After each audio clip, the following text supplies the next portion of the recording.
राधे राधे। आइए माता तुलसी के इस कथा अध्याय में हम अगले भाग की ओर बढ़ते हैं। इससे पहले आप चैनल पर यदि नए हैं तो चैनल को सब्सक्राइब कर लीजिए और कमेंट में राधे राधे अवश्य लिखिए।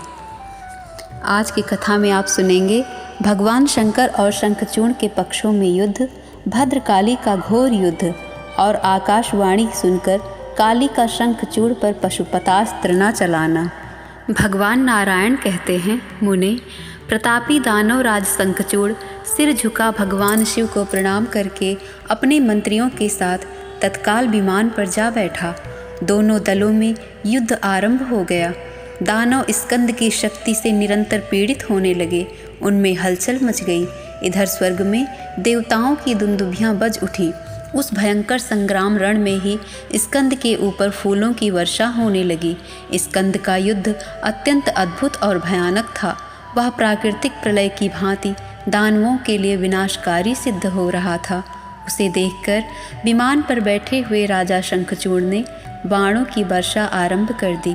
राजा के बाण इस तरह गिर रहे थे मानो मेघ जल की धारा गिरा रहे हों। वहाँ घोर अंधकार छा गया। फिर आग प्रकट होने लगी। यह देख नंदीश्वर आदि सब देवता वहाँ से भाग चले। केवल कार्तिकेय ही युद्ध के मुहाने पर डटे रहे। राजा शंखचूड़ पर्वतों, सर्पों, शिलाओं तथा वृक्षों की भयानक वृष्टि करने लगा। उसका वेग दुस्सह था। राजा की बाण वर्षा से शिव कुमार कार्तिकेय ढक गए, मानो सूर्य देव पर स्निग्ध मेघमाला का आवरण पड़ गया हो। शंखचूड़ ने स्कंद के भयंकर एवं दुर्वा धनुष को काट दिया। दिव्य रथ के टुकड़े टुकड़े कर डाले तथा रथ के घोड़ों को भी मार गिराया। उनके मोर को दिव्यास्त्र से मार मार कर छलनी कर दिया। इसके बाद दानवेंद्र ने उनके वक्षस्थल पर सूर्य के समान जाज्वल्यमान प्राणघातक शक्ति चलाई। उस शक्ति के आघात से एक क्षण तक मूर्छित होने के पश्चात कार्तिकेय फिर सचेत हो गए। उन्होंने वह दिव्य धनुष हाथ में लिया जिसे पूर्व काल में भगवान विष्णु ने प्रदान किया था। फिर रत्नेंद्र सार से निर्मित यान पर आरूढ़ हो अस्त्र शस्त्र लेकर कार्तिकेय भयंकर युद्ध करने लगे। शिवकुमार स्कंद ने अपने दिव्यास्त्र से क्रोधपूर्वक दानवराज के चलाए हुए समस्त पर्वतों, शिलाखंडों, सर्पों और वृक्षों को काट गिराया। उन प्रतापी वीर ने पार्जनास्त्र के द्वारा आग बुझा दी और खेल खेल में ही शंखचूड़ के रथ, धनुष, कवच, सारथी और उज्ज्वल किरीट मुकुट को काट डाला। फिर उल्का के समान प्रकाशित होने वाली अपनी शक्ति दानवराज के वक्षस्थल पर दे मारी। उसके आघात से राजा मूर्छित हो गया। फिर तुरंत ही होश में आकर वह दूसरे रथ पर जा चढ़ा और दूसरा धनुष हाथ में ले लिया। नारद शंखचूड़ मायावियों का शिरोमणि था। उसने माया से उस युद्ध भूमि में बाणों का जाल बिछा दिया और उसके द्वारा कार्तिकेय को ढककर सैकड़ों सूर्यों के समान प्रकाशित होने वाली एक अमोघ शक्ति हाथ में ली। भगवान विष्णु के तेज से व्याप्त हुई वह शक्ति प्रलयाग्नि की शिखा के समान जान पड़ती थी। दानवराज ने उसे क्रोधपूर्वक कार्तिकेय के ऊपर बड़े वेग से दे मारा। वह शक्ति उनके शरीर पर प्रज्वलित अग्नि की राशि के समान गिरी। महाबली कार्तिकेय उस शक्ति से आहत हो मूर्छित हो गए। तब काली उन्हें गोद में उठाकर भगवान शिव के पास ले गई।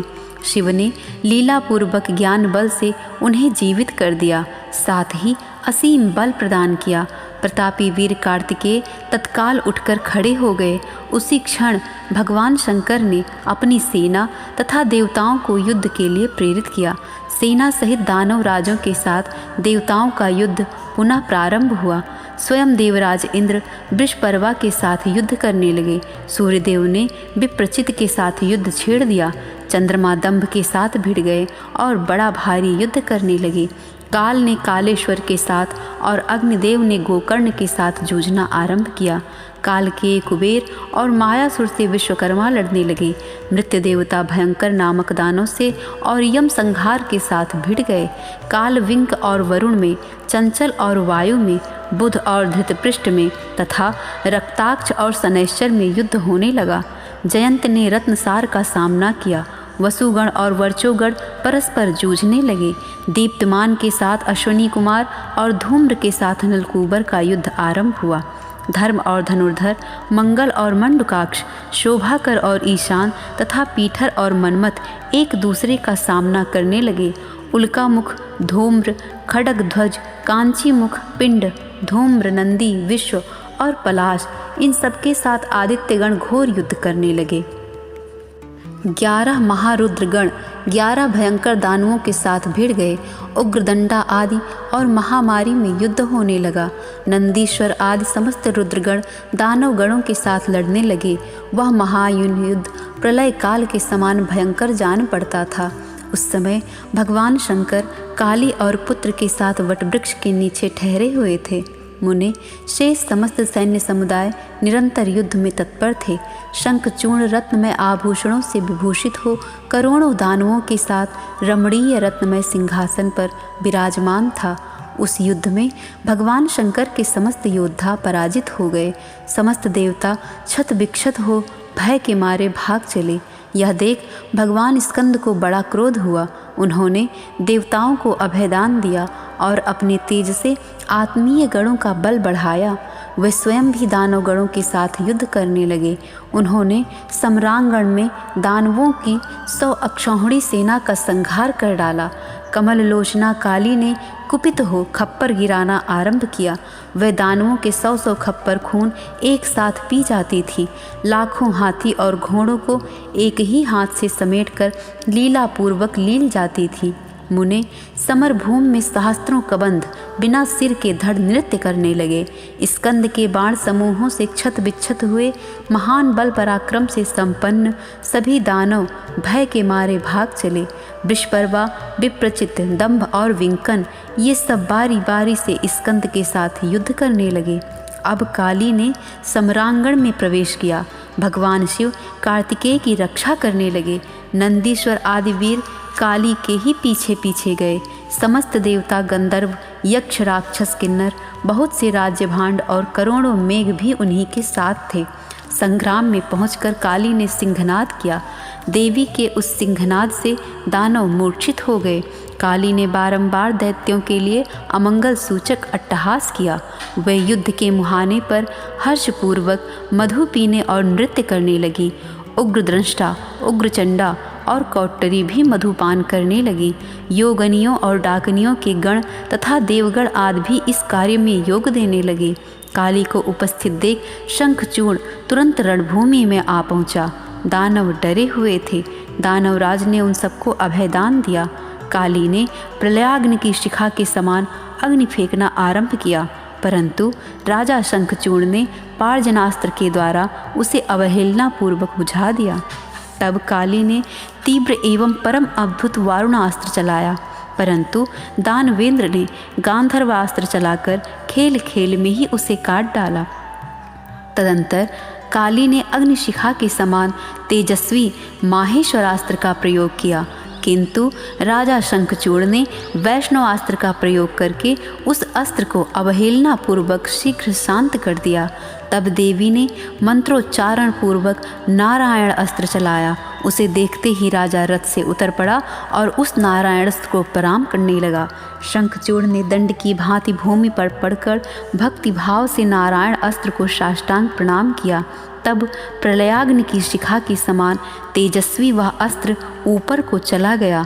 तदंतर काली ने मंत्र के साथ यत्नपूर्वक ब्रह्मास्त्र चलाया, किंतु महाराज शंखचूर्ण ने अपनी ब्रह्मास्त्र से उसे शांत कर दिया। फिर तो देवी ने मंत्रोच्चारण पूर्वक बड़े बड़े दिव्यास्त्र चलाए, परंतु राजा ने अपने दिव्य अस्त्रों से उन सब को शांत कर दिया। इसके बाद देवी ने बड़े यत्न से शक्ति का प्रहार किया, जो 1 योजन लंबे, परंतु दानवराज ने अपने तीखे अस्त्रों के समूह से उसके 100 टुकड़े कर डाले। तब देवी ने मंत्रोच्चारण पूर्वक पशुपतास्त्र को हाथ में उठा लिया और उसे चलाना ही चाहती थी कि उन्हें मना करती हुई यह स्पष्ट आकाशवाणी हुई, यह राजा एक महान पुरुष है। इसकी मृत्यु पाशुपतास्त्र से कदापि नहीं होगी, जब तक यह अपने गले में भगवान श्री हरि के मंत्र का कवच धारण किए रहेगा और जब तक इसकी पतिव्रता पत्नी अपने सतीत्व की रक्षा करती रहेगी, तब तक इसके समीप जरा और मृत्यु अपना कुछ भी प्रभाव नहीं डाल सकती। यह ब्रह्मा का वर है। इस आकाशवाणी को सुनकर भगवती भद्रकाली ने शस्त्र चलाना बंद कर दिया। अब वे क्षुधातुर होकर करोड़ों दानवों को लीलापूर्वक निगलने लगी।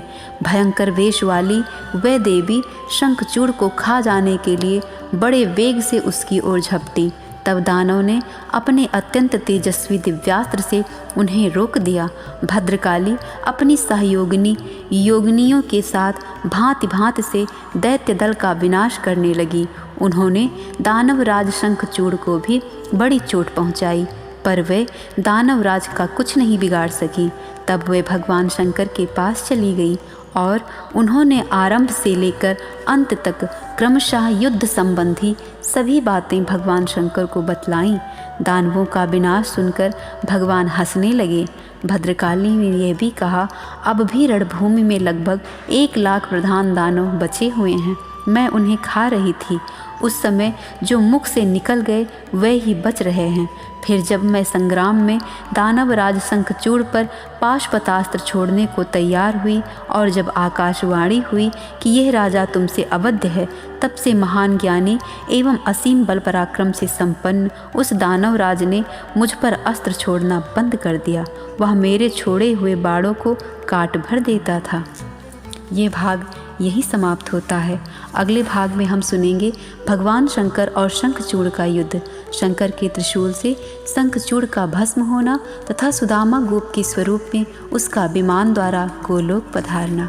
राधे राधे।